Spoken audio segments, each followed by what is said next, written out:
บายดีพี่น้องมาพบกับเมียเกาะจราจรเนี่ยเกาะย่ำแดงบอกจราจรน้ำแรจราจรย่ำแดง Raspberry $100 แกรนด์เพรีทูลาลัสโอ้วันเสาร์ คันว่าวันเสาร์นี่เนาะ มีซีสนามเนาะเจ้าเว้ย คันว่าวันเสาร์วันไหนนี่ไง เสาร์วันธรรมดานี่ก็สิอบหมูสำเร็จกเซโอ้ยผมติดแด้กันนะดะวันเสาร์หรือวันวิกเกนบริสุทธิ์เนาะติดอยู่สี่ห่วยมันสิเฮ็ดจักเดทมาจากเสนีนี่จักเดทนี่4เดท4แล้วก็หาจังซั่น4เลทขนาดว่า4เลทเนี่ยมีพี่น้องเอ้ยเป็นไดทางบ้านเจ้าเป็นได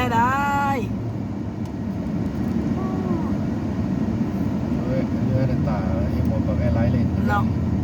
7-8เดทก็ยังB4เงี้ยเนาะอยู่ลาลัสเด้อพี่น้องเด้อลาลัสฟอร์ตเวิร์ดเขตแกรนด์เพรีโอ้ยมันจือเอาหนามเอาไหนไปเข็นวัดเข็นว่าไปดงไปด่าย่านครูบาอาจารย์บ่มีน้ำสันว่าซั่นนะ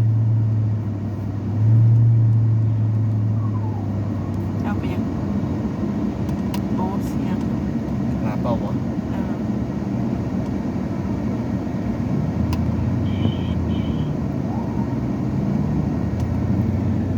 ไปดอกสะดุดทุกทางเลยบาดเมื่อเขาจะเป็นกวางใหญ่มันจะเอ้ยซูเฟอร์เฮากับผู้เก่าซูเฟอร์หนาเหี่ยวซ้ายหนาเหี่ยวซ้ายเป่าเปียวหัวใจ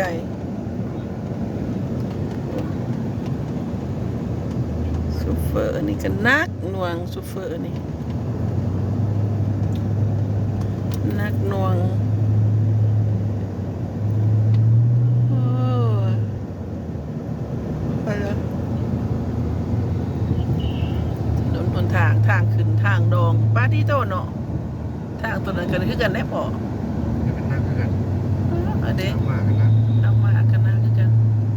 มันมาเขาเมื่อทางเขาบ่มีโทวีเนาะ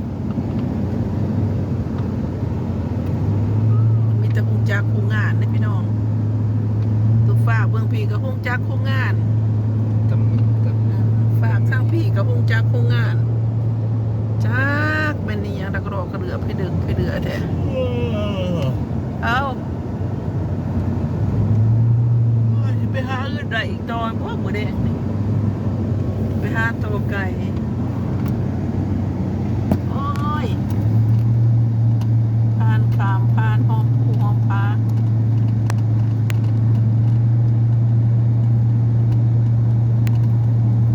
ธรรมศาสตร์เขียวอุ้มทุ่มคือกันได้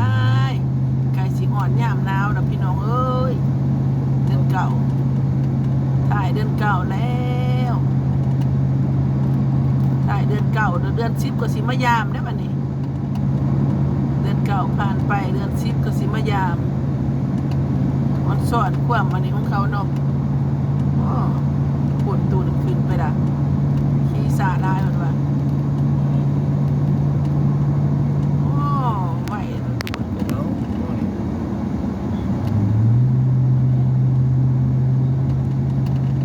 โอ้ยเท่านั้น ขี่อยู่ในไฮเวย์ว่าขี่สาเนาะ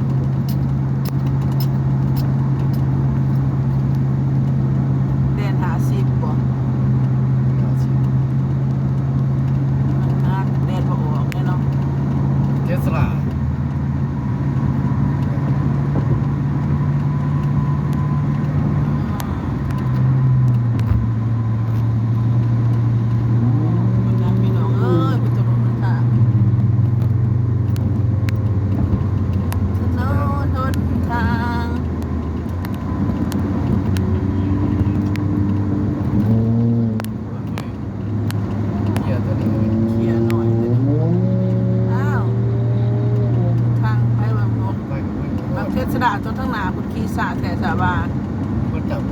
นเปิด บ้านนั้นขับเทสลา เปิดทานเดี๋ยวนี้ เทสลามันสิเบิดทานมันคอยไป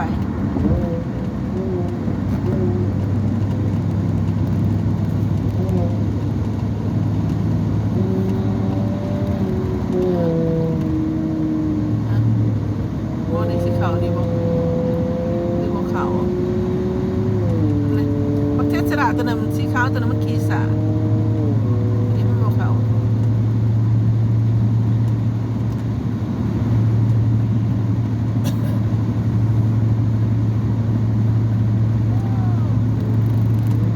ตัวเสียวเราไปทางหนาสิหอดทางอะไรนะสิหอดทางเดียวนะโอ้ยเทสลาตัวนี้อย่าไปแดนเด่นไว้ค่ะพี่น้องเอ้ยคุณมันแดน50จังหวัดเทสลานี่นะเทสลามันต้องแดนไว้แม่เนาะ เพราะว่านี่พอแล้วก็ท้องก่อนไฟไหม้ออกบ่ได้หรอก โอ้ เรื่องอย่างหรอก โอ้คนไหนผู้สาวหน่อยว้ามีแต่ผู้สาวไปเที่ยวอ่ะสิมีแต่ผู้สาวเนี่ยนะ4 คนนั่งจูงอยู่เนี่ย เขาบอกมันถูกเนาะ เออคอยวันนี้พอมาเที่ยวแต่ว่า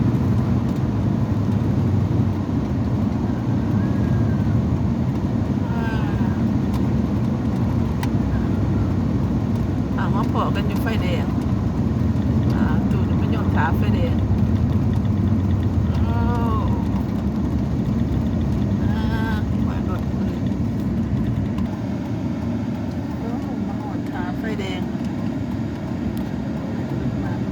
ขาไฟเขียว ขาไฟเขียวเอาขาไฟแดงเนี่ย ไฟเขียวขาไฟแด จอง ดอยู่ไฟแดงจอดอยู่ไฟแดงขาไฟเขียวอันนี้โอ้สิขึ้นผู้อีกแล้ว303 speed 45อ้าวเป็นผู้อีกแล้วพี่น้องเอ้ย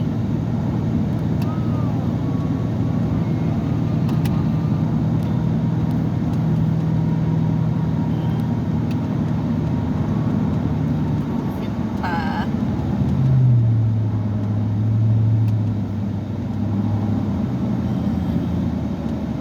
อ้าวหมอนั่นเนาะแทนที่ไฟติดเขียวเขาแบบเนาะ อืม เขายำเพิ่นว่าวันนี้ได้น่ะเอาตัวนี้ก็บ่ยับให้เขามันขงได้ปวด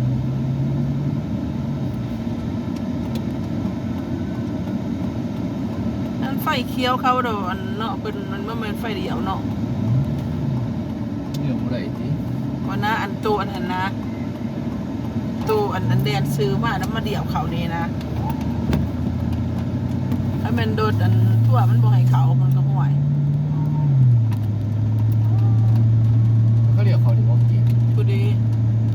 บริบอกว่าเชิญแซมแล้ว มันสิไปใส่รถอันรถเดียงก็มันรถทั่วบ่มันมาทางไหนทางนี้มานี่โอ้ย กินก้อยอยู่นะไม่ยัก น้องไฟไปกินก่อยอยู่ก่อยอัน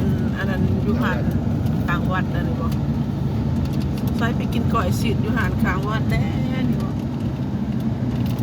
โอ้คนไหนเนี่ยมันทั่วไปใช่ดิกินดาบสินเนาะโอ้แค่นี้ก็มีปลาอยู่ได้พี่น้องเลย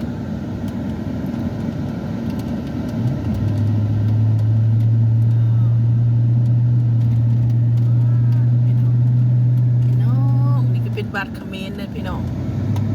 เอ้าคลิปหน้าสิมาถ่ายบัตรเขมรนะพี่เห็นน้องได้เบิ่งอ๋อมันเข้าไปเส้นนี่โอ้พูดไปเลยมันไปกินดาบสีดีๆเลยเนาะ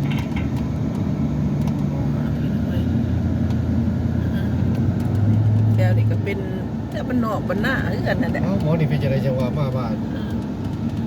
นี่จะมาแต่ใช้แดนมันเหยียบเบรกอยู่นี่ ไม่ได้ใส่นี่ มันก็ต้องแรงนี่ตัวนี้นี่ เอ้า ครับ ข้าว รถแล้วนี่ ข้าว ให้แลน40ให้แลนแต่30เบรกเหยียบเบรกก่อน อย่าเบรกเอาปล่อยไป ค่อยไป คนนะเอา สิหอด กิน ไป ต้มส้มวิวอยู่นี่ละ โอ้มีพาดีได้ นี่ก็ผ้าดิเอาคือว่าเหยียบเบรกอีกแล้วเนาะเอาคอยไปอย่างเนี้ยกูบ่ได้สนใจในมึงดอกกูมาวัดกูได้อ้าวพี่น้องไงเนี่ยมาเดี๋ยวเรียบร้อยอันนี้นี่ไป โอ้ยเอามาค้นน้ำซอยกันได้ปะนี่ ได้ก็ขอบอะไรว่าเลย บ่ได้โอ้ซื้อน้ำเกเรเรดได้ปะนี่ โอเค มังสเตอร์บ่อยากน้ำได้นี่30กว่าแก๊สนี่ พวกแดงยกด้วย โอ้ยพอออกแดงกับอันลูกสาวว่าเอาน้ำมาจากเอาลงก็ลงบ่ลงแล้วก็แล้วว่าสั่น ว่าจะเอาโอสการ์เขาได้ก่อน นี่บ่อยอ่ะไอ้แดงกับตูเซลว่าเป็นผู้อันเอามาอยากเอาย่องอยากเอาลงก็ลงบ่เอาลงนะคอยก็จอดไว้นี่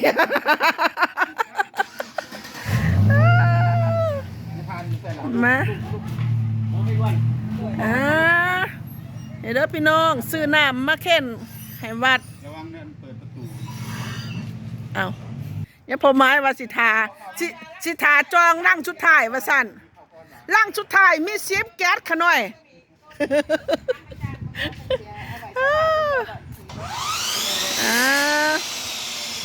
มีน้ำออสการ์มีน้ำ โอ้กะ ไปทำนาบนระเบา เกโรเรตมาอันนี้เอา ชี้ให้ถึงสั้นแล้วเนี่ย โอเคเอาโอเคขอบใจพี่น้องเขามาเบิ่งคลิปเฮามื้อนี้ก็ซื้อน้ำมาเข็นเขาวัดวันนั้นซะโอเคเอาพอกันใหม่ครูบาเห็นครูบาอาจารย์เพิ่นอันนี้เฮ็ดเวียกหนักว่าซั่นนี่แหละเพิ่นสร้างเพิ่นซาประมาณนี้แหละพี่น้องเอ้ยโอเควัดว่าอารามเฮางามบ่